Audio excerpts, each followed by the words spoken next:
안녕하세요. 애틀란타 부동산 TV 부동산 전문인 한현입니다. 안녕하세요. 용자 전문의 이영훈입니다. 네, 저희 BDS 채널이 올라가고 많은 분들이 구독을 해주셨는데 대다수 분들이 여기 조지아가 아닌 타주 혹은 한국 분들도 많이 계셨어요. 네. 그래서 저희가 연락받은 것 중에서 한국에서랑 이제 미국에서 부동산 차이가 조금 있는 것 같은데 도대체 여기 미국이라는데 부동산이 어떤 종류가 있고 한국이랑 어떻게 차이가 있는지를 궁금해 하시는 그런 질문들이 있어가지고 오늘 한번 거기에 대해서 간략히 미국 부동산 주택 종류에 대해서 한번 짚고 넘어가려고 합니다.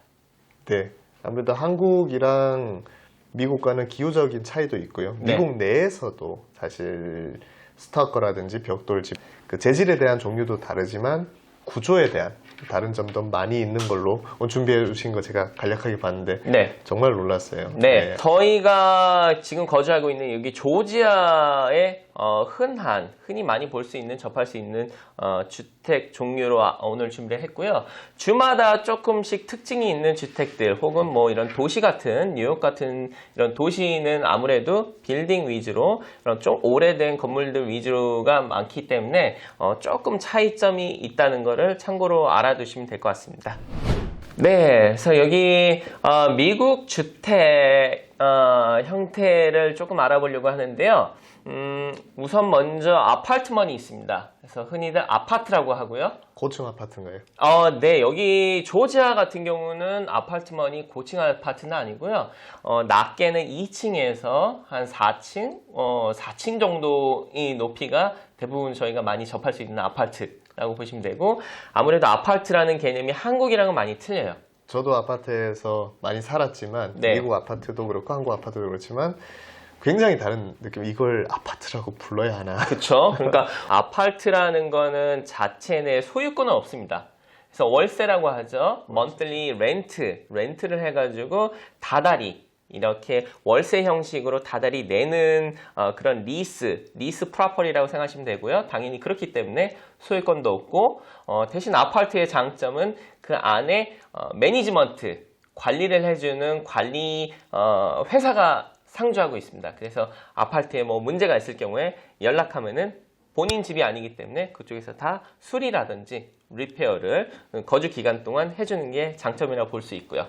즉 미국의 아파트는 렌트만 납부하면 모든 걸 다 해결해 준다? 네. 그렇게 알아도 괜찮나요? 네, 가장 소유권이 없기 때문에 사실 남의 집이라고 생각하시면 돼요. 그래서 렌트를 하는 그런 개념이기 때문에 아무래도 이런 고장이라든지 수리 부분에서는 편리할 수가 있고요. 보통 미국에서는 여기 조지아 기준으로는 아파트 월세를 해서 다달이 이렇게 월세로 걷고 있고 주마다는 조금 차이가 있을 수가 있어요. 이게 뭐 3개월에 한 번씩 이렇게 걷는 데도 있고 그 다음에는 이제 싱글 하우스 저희가 싱글 패밀리 홈 혹은 싱글 하우스라고 하는데 일반적으로 저희가 알고 있는 미국의 단독 주택이라고 생각하시면 될 것 같아요. 한국에 살았을 때는 사실 이런 전원주택과 같은 그렇죠. 그런 단독주택이 그런 느낌의 집을 말씀하시는 거죠? 네, 아무래도 한국은 땅이 대지가 좁다 보니까 이런 전원주택을 보시려면 외곽으로 많이 가셔야 되거나 아니면 큰 땅을 소유하셔야지 가능한데 미국은 아무래도 50개 주가 있고 땅들이 널찍널찍하기 때문에 특히 여기 조지아 같은 경우는 아직도 땅들이 개발할 땅들이 아직도 많이 있습니다. 그래서 저희가 흔히 알고 있는 단독주택이라고 생각하시면 되고요. 단독주택은 소유권이 굉장히 광범위하다고 보시면 돼요. 그래서 그 소유권이 물론 집 스트럭처, 집 건축 자체에 집도 소유권이 있지만 그 집이 지어져 있는 땅, 그 집의 대지도 소유권을 갖고 있고요. 물론 소유권을 다 땅이라든지 집에 대한 소유권을 갖고 있기 때문에 외관의 리페어라든지 외관 변경 시가 조금 더 자유롭다고 보시면 되고요. 집을 구입하면 돈 들어갈 일이 많겠네요. 아무래도 네, 단독주택은 소유권을 다 갖고 있기 때문에 뭐 신경 쓰실 거라든지 관리하시는 부분에 대해서는 조금 있는 게 맞습니다.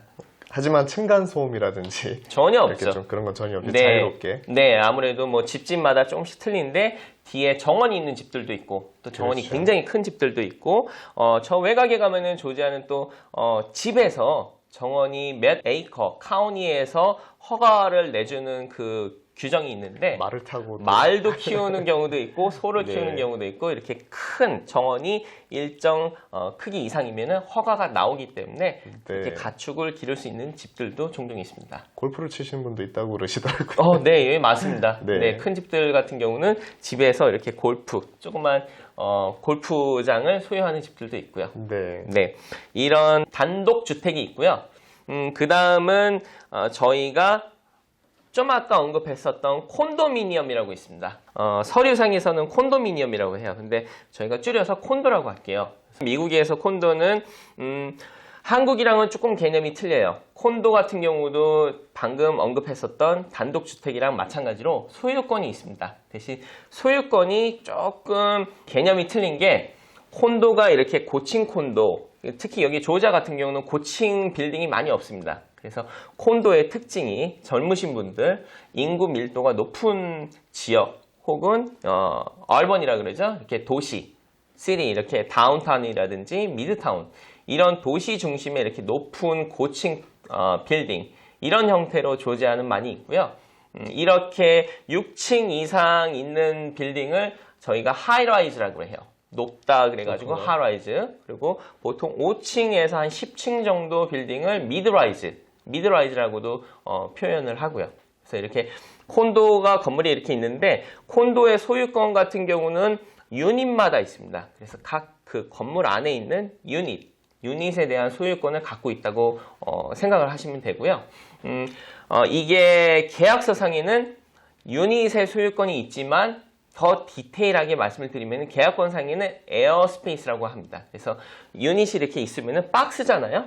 그렇죠. 보통 이렇게 정사각형 박스 모양으로 생각하시면은 벽 안에 소유권을 갖고 있다 해가지고 흔히들 저희가 계약서에는 에어스페이스라고 표현을 하기도 합니다. 네. 정확하게 이 라인을 긋기가 약간 애매할 수도 있는 부분을 그런 표현으로 명확하게 조금 서로 계약서상에 나누은 것 같은 그런 느낌이네요. 네, 맞습니다. 그래서 이 콘도 같은 경우는 소유권 개념이 에어스페이스 혹은 유닛을 소유하고 있다고 생각하시면 되고요. 콘도에 가면은 이제 부대 시설이라 그러잖아요. 어메너리라고 하는데. 좋은 거 많이 있더라고요. 네, 그래서 어떤 경우는 뭐 극장이 있는 경우도 있고, 수영장, 운동하시는 짐. 보통 하이라이즈 콘도에. 그렇죠. 이런 고급 콘도에는 이런 부대 시설이 많고요. 바가 있는 경우도 있습니다. 젊었을 때 하이라이즈 사시지 않았나요? 네, 거주한 경험이 있습니다. 아, 아주 좋은 경험인데. 놀러 가봤는데 깜짝 놀랐어요. 네, 그래서 이런 부대 시설이 좋게 많이 이렇게 돼 있는 빌딩일수록 부대 시설이 많습니다. 그래서 이 부대 시설은 커먼 에리어라고 해가지고 공동으로 쓸 수 있는 권한이 있습니다.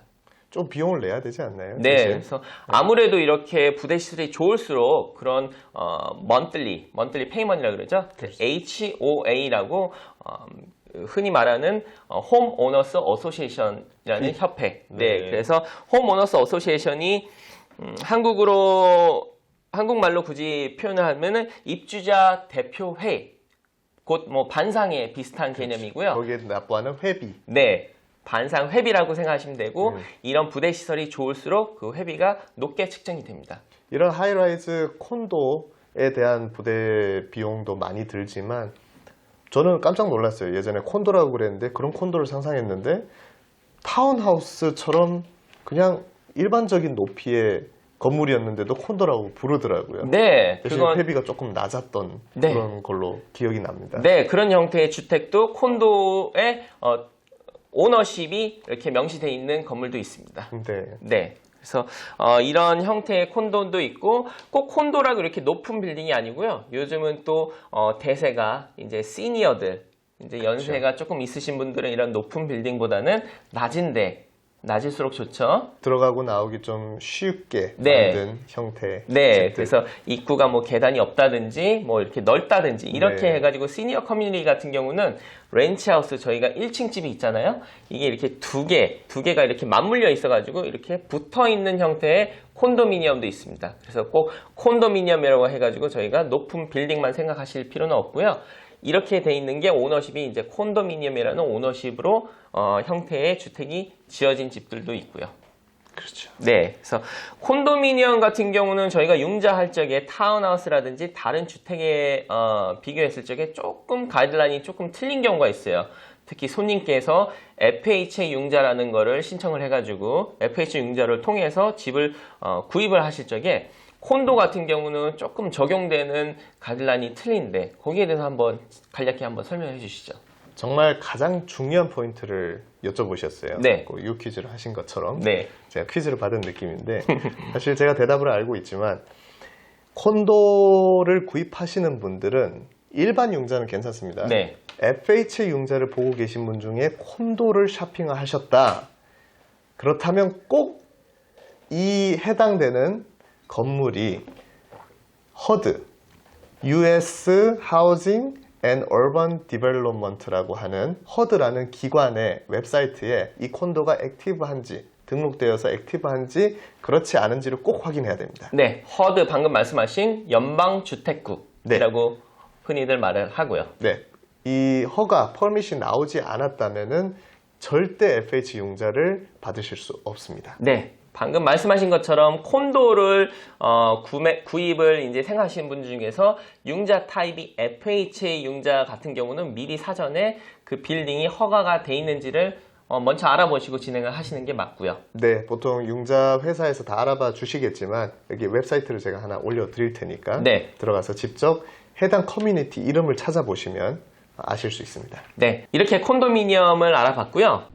그 다음으로는 타운하우스, 저희가 좀 아까 언급했었던 싱글하우스, 단독주택이랑 방금 저희가 언급했었던 콘도, 이 중간 형태의 주택이라고 생각하시면 될 것 같아요. 그래서 소유권 같은 경우는 지금 집, 스트럭처, 집의 건축이라 그러죠. 그래서 집 자체, 그래서 자체랑 그 집이 얹어 있는 땅까지도 소유권이 있습니다.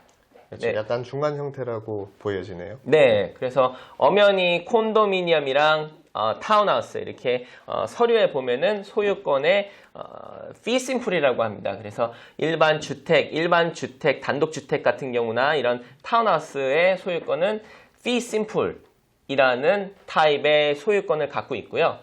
좀 아까 언급했었던 콘도미니엄 같은 경우는 콘도미니엄이라고 이렇게 명시가 되어 있습니다. 주로 젊으신 부부들, 갓 결혼한 신혼을 하신 부부라든지 아니면 아직 싱글이신 분들, 네, 주로 관리는 많이 하지 않되 집의 형태를 띠고 있는 그런 주택을 선호하시는 분들은 뒷마당도 좀 작고 관리하는 돈도 좀 적게 드는 분들은 이런 타운홈을 구입하시는 게 좀 더 용이하다라고 생각되네요. 네, 맞습니다. 네. 방금 이영훈 융자인께서 말씀하셨듯이 이 중간 형태의 특징을 띠고 있기 때문에 이 주택이 소유권은 집에 대한 소유권을 갖고 있지만 단독주택처럼 이렇게 관리할 게 뭐 야드라든지 뒷뜰 이런 뭐 밖에 외관 같은 것들은 타운하우스마다 다 다르겠지만 그 타운하우스 동네에 갖고 있는 HOA, 좀 아까 저희가 언급했었죠. HOA 홈 오너스 어소시에이션 이라는 그 HOA에서 정해놓은 커버리지에 따라서 HOA에서 직접 관리하는 부분이 많습니다. 그래서 외관 같은 거라든지 뭐 지분 같은 게 포함되어 있는 동네도 있고요. 그렇기 때문에 아무래도 단독주택보다는 관리 면에서는 조금 더 부담이 덜하다고 생각하시면 될 것 같은 게 타운하우스라고 생각하시면 되고요. 네.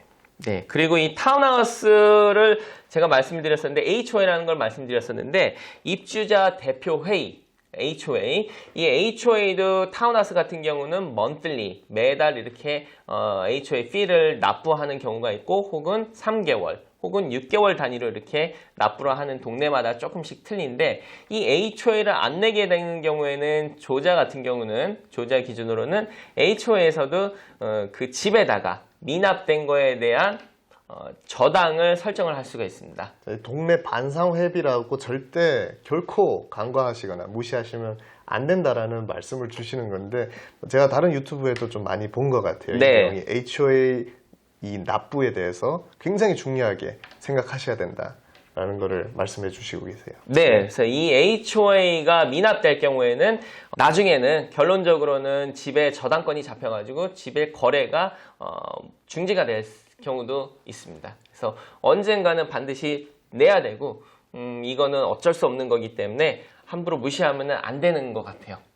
이렇게 타운하우스에 대해서 알아봤는데 혹시 타운하우스, 저희가 명칭을 타운하우스라 하는데 혹시 타운하우스가 왜 명칭이 타운하우스가 되는지 혹시 아세요? 뭐 타운에 있는 집?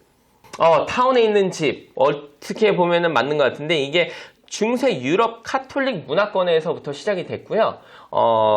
영국 귀족들이 예전에는 돈이 많은 귀족들이 주택을 여러 개 소유하는 경우가 있었습니다. 그래서 외곽에 있는 주택을 소유한 거를 컨트리 하우스라고 명을 했고요.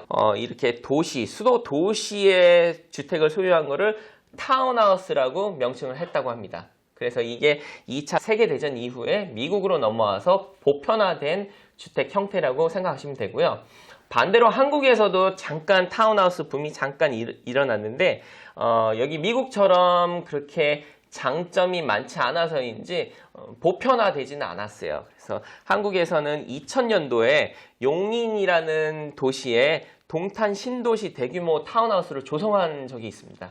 근데 아무래도 한국에서는 타운하우스 하면은 개념이 고급화 또는 이렇게 조금 단지가 부지가 큰 대형화를 추구를 하다 보니까 일반 타운하우스를 실질적으로 필요하시는 분들이 많이 구매를 못 하셨던 것 같아요. 그래서 여기 미국 또 단점은 이제 땅을 많이 차지하잖아요. 아무래도 한국에 많이 있는 아파트보다는 땅을 많이 차지하기 때문에 미국보다는 보편화가 조금 덜 된 게 이제 타운하우스라고 보시면 되고요. 네, 그 외에 저희 조지아에서는 흔치 않지만 멀티 패밀리 홈이라고 여기는 많지 않아요. 근데 저쪽 서부 쪽에는 그래도 이 집이 있는데 이 집은 조금 특이합니다. 그래서 멀티 패밀리 홈 중에서는 듀플렉스, 트리플렉스, 그 다음 쿼드플렉스라고 이렇게 집이 한 건물에 2채 혹은 3채 혹은 4채까지 있는 건물 한 덩어리에 집이 있는 형태의 건물을 생각하시면 되고요. 소유권은 건물 하나입니다.